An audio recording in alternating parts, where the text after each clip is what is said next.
गांव में एक सेठ जी रहते थे, नास्तिक टाइप के थे, कम भगवान को मानते थे, कम क्या मानते ही नहीं थे, तो उनका कथा वथा से कोई लेना देना नहीं था।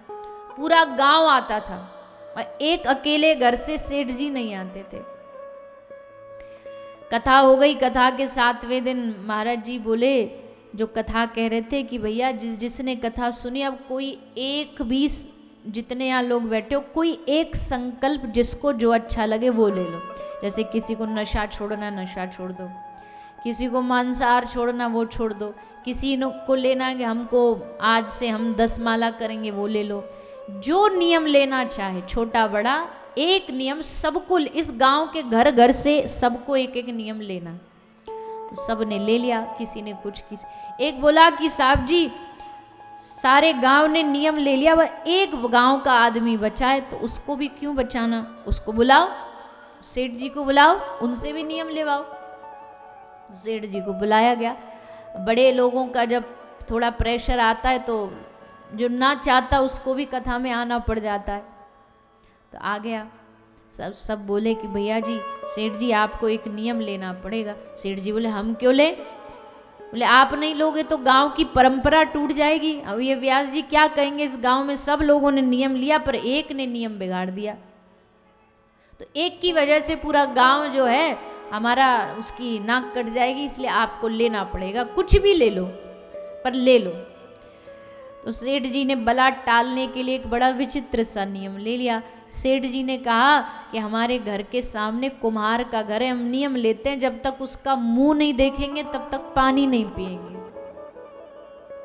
अब सब सेठ जी को देखे ये कैसा अनोखा नियम, इससे ना कोई लाभ ना हानि, पर चलो कम से कम आपने परंपरा रख ली हमारे लिए, तो यही बहुत बड़ी बात है। आप ये नियम बस इतना करना, इसको निभाना। सेठ जी बोले ठीक है। अब सेठ जी घर आए, अगले दिन सुबह हुई, उन्होंने कुम्हार का मुंह देखा और मुख देख करके फिर चाय पानी जो पीना हो पिया। अगला दिन करते करते बस एक बात अच्छी करी सेठ जी ने, भले कैसा भी नियम लिया पर उसको निभाया, निभाते रहे। 1 साल बीत गया, 2 साल, 10 साल, 12 साल तक सेठ जी ने नियम निभाया। एक दिन सुबह जब हुई तो सेठ जी तुरंत झांक के देखे कुम्हार को, पर वो नजर नहीं आया। आधा घंटा वेट किया, नजर नहीं आया। 1 घंटा इंतजार किया, नजर नहीं आया। अब सेठ जी को लगी भूख, और सेठ जी का नियम, बोले नियम नहीं तोड़ेंगे, जब तक कुम्हार का मुंह नहीं देखेंगे तब तक भोजन पानी कुछ नहीं लेंगे। तो कुम्हारन से जो उसकी पत्नी थी उससे पूछा कि तेरा पति कहाँ है आज? तो बोला वो पास में आज पहाड़ के ऊपर बड़ी अच्छी माटी निकली है तो माटी लेने गया है। सेठ बोला कब तक आएगा? बोलो तो शाम तक, शाम हो जाएगी। सेठ जी बोले जब तक तो हम भूखे मर जाएंगे, एक काम करते वहीं जाते हैं। तो सेठ जी जहाँ वो मिट्टी खोदने गया था पहाड़ पे, वहीं चले गए। अब वो ऊपर मिट्टी खोद रहा था, सेठ जी नीचे खड़े थे। अब जब वो कुम्हार मिट्टी खोद रहा था तो मिट्टी खोदते खोदते उसको मिट्टी में एक घड़ा निकला, और घड़े में क्या था? सोना चांदी हीरा जवाहरात, सबसे घड़ा भरा हुआ, सोने चांदी से भरा।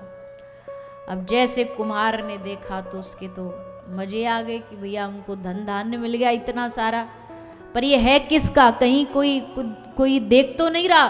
तो उसने इधर देखा उधर देखा, कोई नहीं देख रहा था।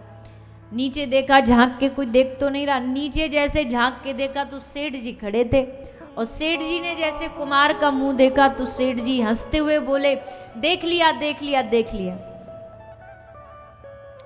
अब मतलब सेठ जी तो कह रहे हैं कि हमने कुम्हार का मुंह देख लिया, और कुम्हार क्या समझ रहा है?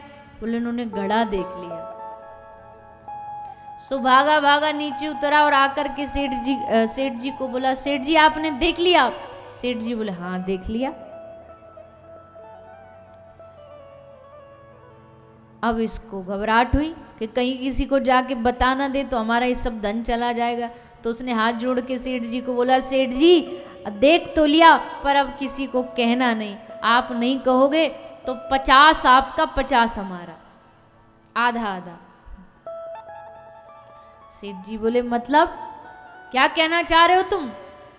अब उसको लगा शायद सेठ जी 50 में राजी नहीं हो रहे, बोले 60% आपका 40 हमारा, अब तो मान जाओ। सेठ जी बोले भैया तू कह क्या रहा, कौन सा प्रतिशत? तो बोला, उसने पूरी कहानी बताई कि ऐसे ऐसे घड़ा सोने का, आधा आप ले लो, आधा हम, पर किसी को कहना नहीं। तो जैसे सेठ जी ने सुना तो सेठ जी की आंख में आंसू आ गए। क्यों आंसू आ गए? सेठ जी ने कहा कि भैया मैंने बस ऐसे ही बला टालने के लिए एक बड़ा अनोखा सा नियम ले लिया था कि तेरा मुंह देख करके जलपान करूंगा। उस नियम ने मुझे आज इतना कुछ दे दिया। अगर आज से 12 साल में पहले ये नियम ले लेता कि मैं भगवान का मुख देख करके भोजन करूंगा, तो मुझे लगता आज मुझे भगवान के दर्शन अब तक हो चुके होते, अब तक भगवान का मुख मुझे दिख गया होता। पर चलो, कम से कम ये बुद्धि में इस नियम को निभाते निभाते बात तो आ गई। मतलब एक छोटा सा संकल्प भी अगर कोई भगवद आश्रित होकर के लेता है तो वो संकल्प उसका जीवन बदल देता। आप कोई भी यहाँ बैठे हैं तो कोई भी मन में संकल्प विचार करके रखिए। जो कथा सुनते जा रहे हैं, यहाँ कोई बात कही गई कि नहीं ये नहीं करना चाहिए, ये नहीं खाना चाहिए, ये नशा नहीं करना चाहिए, और आप वो करते हैं, तो फिर मन में संकल्प लेने की वृत्ति बनाइए कि नहीं हम ये नहीं करेंगे।